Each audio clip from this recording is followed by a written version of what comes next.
everyone, welcome back to my channel. My name's Lara. Thank you for joining me in your 10 minutes of strong session. Today we're going to focus on lower body exercise, and actually I've got some dumbbells here and a block, but you don't need any equipment. Really want you to focus on the technique and listening to me when I talk to you about your breath, because this is how we're going to really activate your lower body effectively and using the muscles rather than actually just dropping in and using our flexibility. So we're going to do 40-second work, 20-second rest, and we're going to focus on 3 exercises. Grab a face mask if you want to put that on while you've got 10 minutes to hand. That's what I've been doing. Today I've forgotten. Like I said, you don't need any weights with you. Put on some music, pause, and then come back so you're good to go. Remember, if you've only got 5 minutes, just do 5 minutes. Barefoot, ideal, please, and then you can actually focus on the right technique and using your feet for balance and support. And we're going to get going. So our first exercise is going to be single leg glute bridges.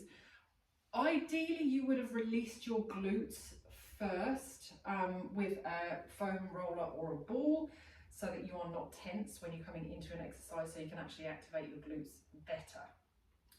So, getting into it, I hope you've got some good music going.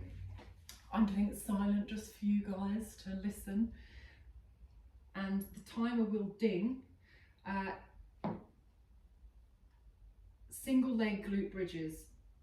So we'll be going to be lying down, spreading our toes, pivoting that pelvis and coming up into that single leg glute bridge. You can rest your foot here if you want more support, focusing on stability with the hips. We're going to go. Okay, so coming up and down, planting your feet on the ground, weight in the heel. So spreading your toes, like big toe, little toe, heel should stay on the ground. Helps us activate our inner thigh. And we don't have to come up really high to activate the glute. Try not to really arch your back when you do this. Remember, if you need support, you can rest the other leg on the standing leg. Coming up and down, really driving through that heel to get into your glute. Breathing out as you come up to activate your core. Breathe in, breathe out, breathe in. Ah, easy. And then we're going to change sides. You may find this side feels different for you compared to the other because we're generally not symmetrical. If you have time, ideally do the side that's less dominant again to start focusing on those asymmetries. Get ready. I'm going to go again. Spreading the toes, breathing out as you come up.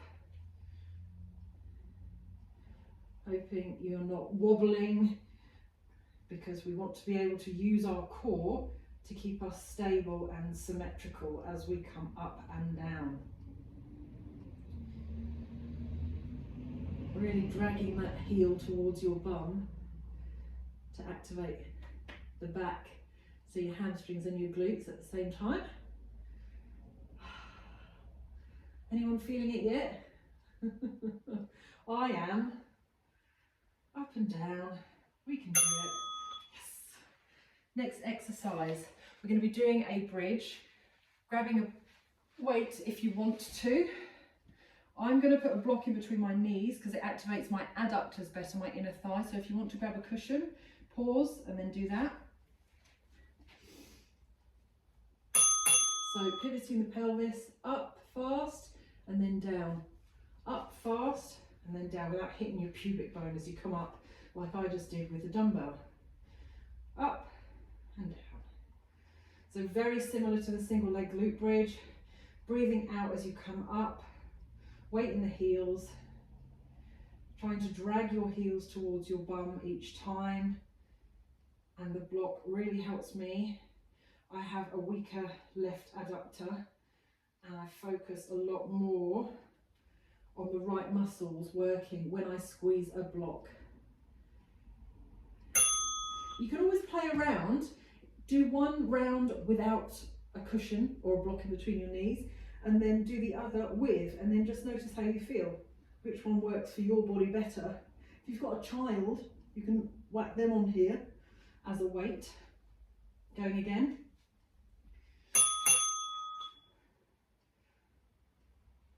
Really making sure that your pelvis is pivoted so your back is flat before you come up into a bridge. Remember, it's not about height, it's about getting the glutes firing. So breathing out as you come up. Hopefully you're feeling it in your lower core as well. If you're not, I highly recommend watching one of my core activation exercises to get your core and your pelvic floor involved with your breath. Keep going. I'm not sure for how long. One more round of these, whether you've tried the block or not, whether you're trying a weight or not, doesn't matter, as long as you are getting the technique right. So the breathing out as you come up, spreading the feet, spreading the toes, not the feet. And pivoting your pelvis so your back isn't arched, isn't super arched, so you can actually use your glutes rather than aggravating your back. You're wanting to stay really stable. It's like a little brace in the core, which means you're just not moving around all over the place, and you're not holding your breath either. We want to manage your pressure well across your core and your pelvic floor and your back.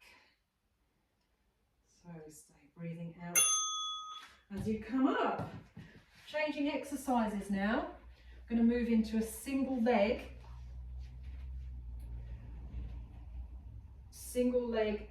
deadlift, just holding the weight in the right hand or no weight at all. Just the movement can be great. So your leg is super straight but not locked. You want slight soft knee, and you're trying to aim to get across your body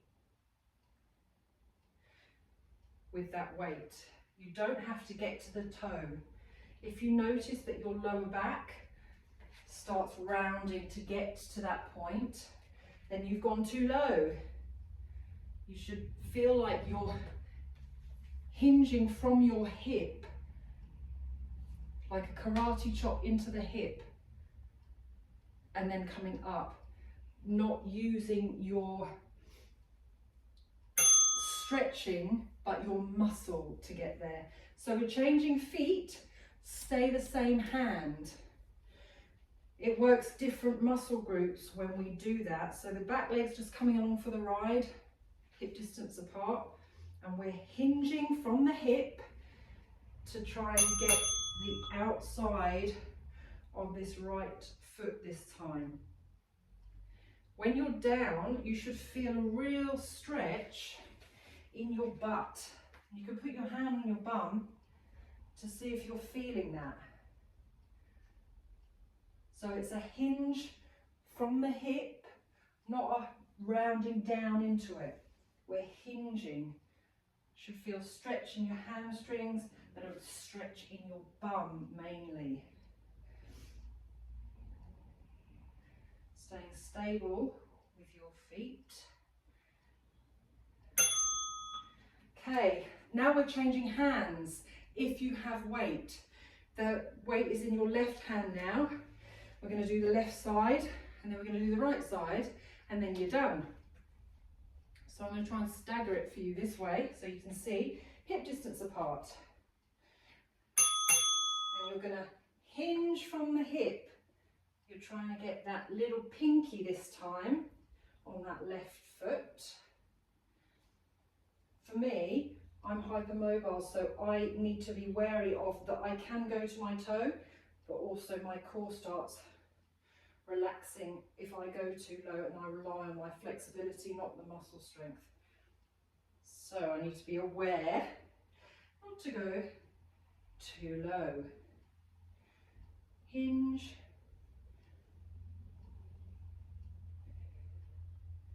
Almost there. And change size. So the right foot now, and you're going to aim to get this weight or your hand to touch the right foot pinky. So you're getting that rotation, working on different muscle groups as we do this. Hip distance apart again, hinging from that hip. spreading the toes and down. So trying to get to that little pinky. If you start caving in your back, you've gone too low. Feel that stretch in your bum. Use the butt to bring you back up. If you struggle with getting this hip hinge and you feel it all in your lower back, please follow the description below, and there's actually an exercise you can do with a band to help you get into this hinge point.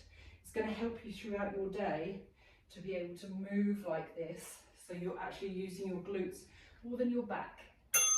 Ah, we're done. Amazing work, everyone. See, we can always do it in 10 minutes.